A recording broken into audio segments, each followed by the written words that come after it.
है दोस्त। आज मैं एक नया बहुत दिन का बाद मैं हिंदी वीडियो में आया। मेरा कहने का मतलब क्या है, हमारा गवर्नमेंट पुलिस क्या होता है। गवर्नमेंट पुलिस होता है directive principle of state police. इसका मतलब नहीं केंद्र सरकार एम्प्लॉई आके राज्य सरकार का जितना भी छोटा मोटा कर्मचारी है उसको गांव में काम कराना, घर में काम कराना, इसका मतलब ये नहीं है। इसको भी डायरेक्ट केंद्र सरकार कंट्रोल कर सकता, टर्मिनेट भी कर सकता। किंतु राज्य सरकार क्या करता है ना, केंद्र सरकार एम्प्लॉय को टर्मिनेट मत करके छोटा छोटा एम्प्लॉय को, जो स्टेट गवर्नमेंट एम्प्लॉय को टर्मिनेट कर देता है। ये कितना दूर ठीक है? मैं ये बात क्यों बोल रहा है? ये ओडिशा सरकार का ये ऐसे बात होता है।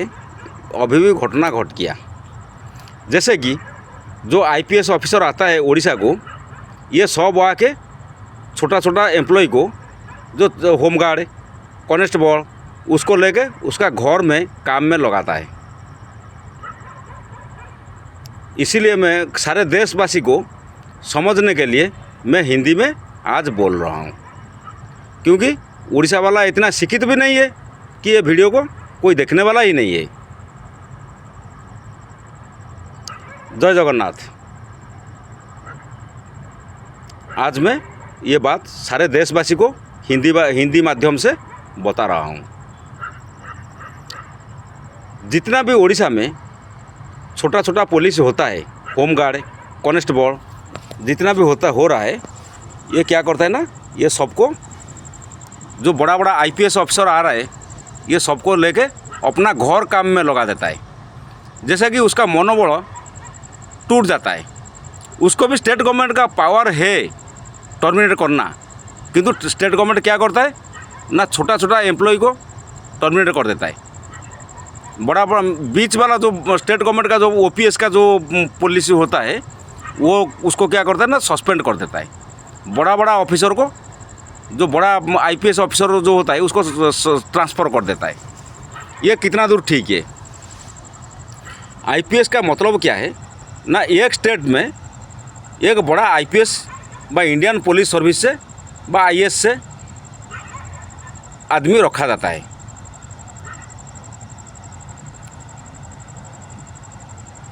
जो आईएएस, आईपीएस, आईएफएस, इसका मतलब नहीं है अपना डिपार्टमेंट को छोटा छोटा कर्मचारी को लाके स्टेट गवर्नमेंट का अंडर में लाके उसका घर में काम कराना। ये एक बहुत ख़राब काम। संविधान आर्टिकल 14, 21, 15 ये सबको क्या करता है, सबको अपमान करता है। आप इसको जवाब थोड़ा रखिए।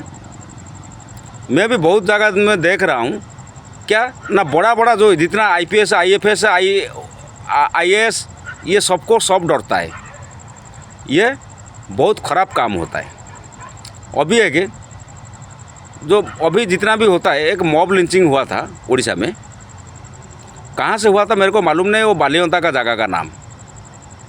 उसमें क्या करता है ना, जो होमगार्ड को टर्मिनेट बा नौकरी से पूरा निकाल दिया।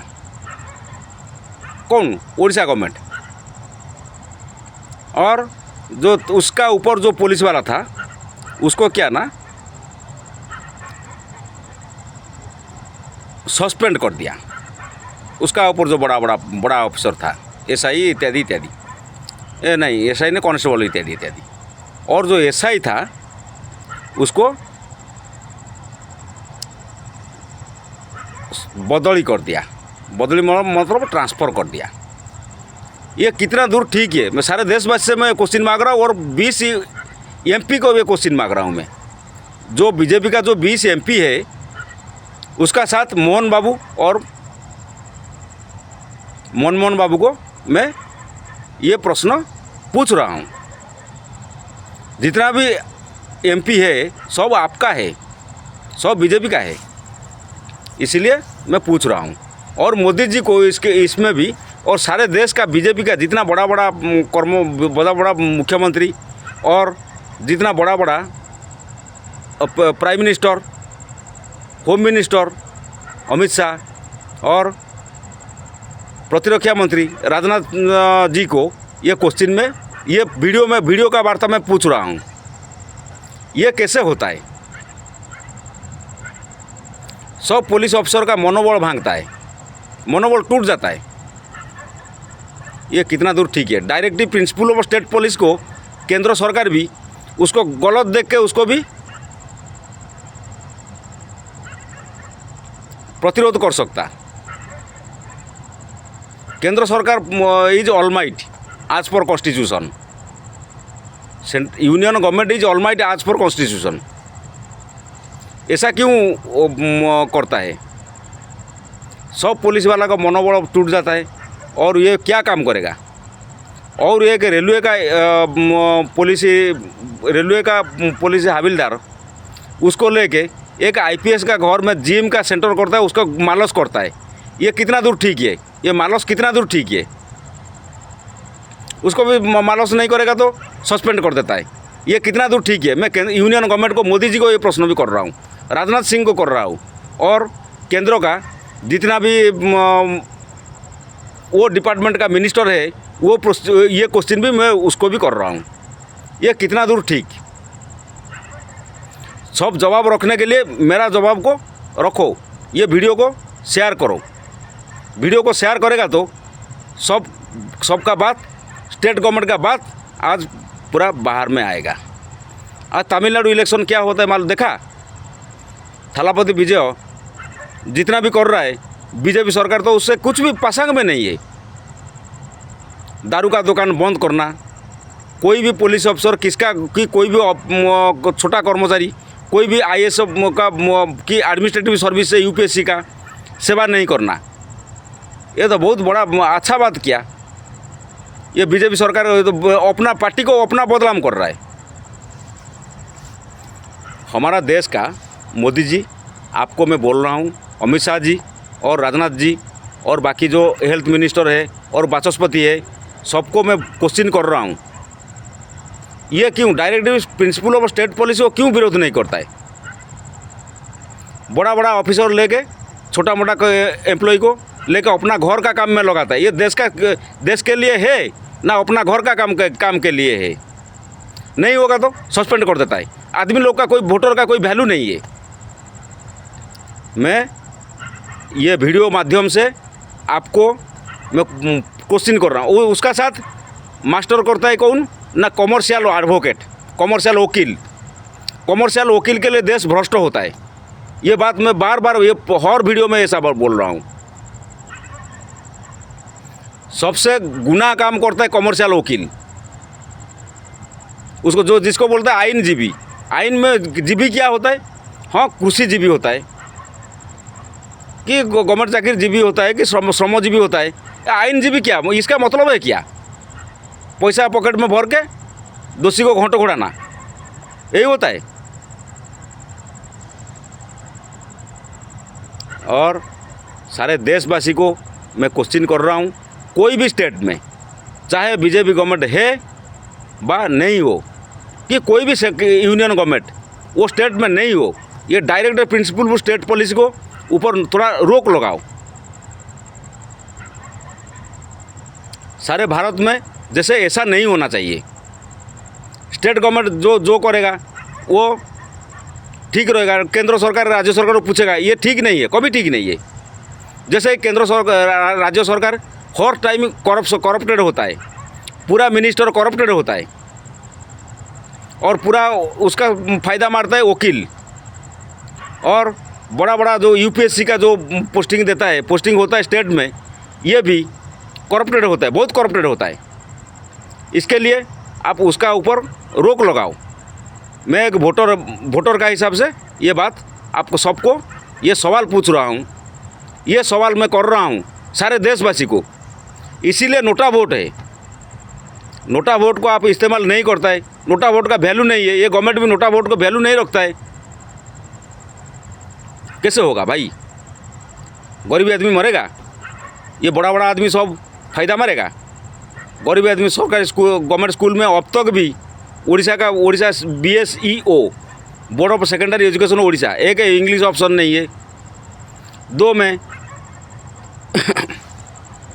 मैथमेटिक्स को इतना दुर्बल करता है, गोटे बच्चा को षष्ठ श्रेणी में बहुत तकलीफ होता है, जैसे कि क्वालिफाई नहीं कर नहीं पाएगा। मैं इसीलिए आपको, सारे देशवासी को ये क्वेश्चन कर रहा हूँ, सारे देशवासी इसमें विरोध कीजिए। Directive state police, directive principle of state police जो होता है, केंद्र सरकार राज्य सरकार नहीं पूछना, नहीं तो ये धारा को भी हटा दो अमेंडमेंट करके। क्योंकि जैसे अमेरिका में डुअल सिटीजनशिप, बड़ा बड़ा देश में डुअल सिटीजनशिप, हमारा तो यूनाइटेड सिटीजनशिप, किधर जाने के लिए कोई परमिशन नहीं, कोई वीज़ा नहीं, कुछ भी नहीं, जो लेबर जाके जो जहाँ भी काम करता है, ये कोर्ट, ये स्टेट का गरीब आदमी होगा तो ये मन करो तमिलनाडु कोर्ट कि महाराष्ट्र कोर्ट कि दिल्ली कोर्ट, ये उड़ीसा का आदमी उसके लिए काम नहीं करेगा, ये बिहार का आदमी इसके लिए काम नहीं करेगा। ये तो ऐसा कोई भी किधर भी लिखा नहीं। बड़ा बड़ा आदमी पैसा दे के सब कुछ कमर्शियल वकील का माध्यम से फायदा मारता है। मैं यही बात हर टाइम बोल रहा हूँ, कोर्ट और पुलिस ये दोनों को केंद्र सरकार में शामिल कर दो। केंद्र सरकार में शामिल रहेगा तो हर गरीब आदमी उसका मौलिक अधिकार मिल सकता है। और उससे कमर्शियल वकील को हटाओ, जो बहु गरीब आदमी उसके लिए कमर्शियल वकील को पैसा देने के लिए पैसा नहीं होता है, चुपचाप रहता है, सब शौक है। ये कितना दूर ठीक है? आज एक मैं देखा बालेश्वर का केस, बालेश्वर में कौन सा जगह मैं भी भूल गया, वो एक मुर्दार लेके, उसका बहन का मुर्दार लेके थाना को गया। ये क्यों घटता है ऐसे घटना भाई? न्यूज़ में देखा उसका जगह के लिए एक सेठी परिवार, एक जेना परिवार अपना लेके, ये कौन सा परिवार दोनों में भी, क्योंकि हमारा टाइम तो नहीं होता है, ये दोनों का परिवार कोई भी होता है, उसका बहन को साइकिल में बह के लेके थाना को गया। ऐसा क्यों होता है? गवर्नमेंट जाके तो उसको जगह को फाइनल करना चाहिए। लैंड डिस्प्यूट को, लैंड डिस्प्यूट क्यों? एक आदमी और भी एक भी बात होता है, एक आदमी जगह खरीदी करने का बाद भी वो मालिकाना नहीं मिलता है। ऐसा क्यों होता है? इसको क्यों विरोध नहीं करता है? बीजेपी अपना गवर्नमेंट को क्यों बदनाम करता है? क्यों? सबको मालूम है बिना बीजेपी में देश अखंड नहीं हो सकता, किंतु बीजेपी सरकार ऐसे ही कर रहा है। आज का वीडियो मैं इतना रखता हूँ। सबसे पहले मैं जाति का पिता महाराज भरत को प्रणाम जनाता हूँ, जिसको जगन्नाथ हर अवतार में उसको पूजा करता है, और उसका माँ शकुंतला और पिता महाराज दुष्मंत एवं नाना जो माँ का पिताजी होता है, क्या बोलते हैं मेरे को मालूम नहीं हिंदी में, उसको मैं प्रणाम, कोनो मुनि को प्रणाम जना के मेरा वीडियो को अंत कर रखा हूँ। जय जगन्नाथ, भारत माता की जय, माँ शकुंतला की जय।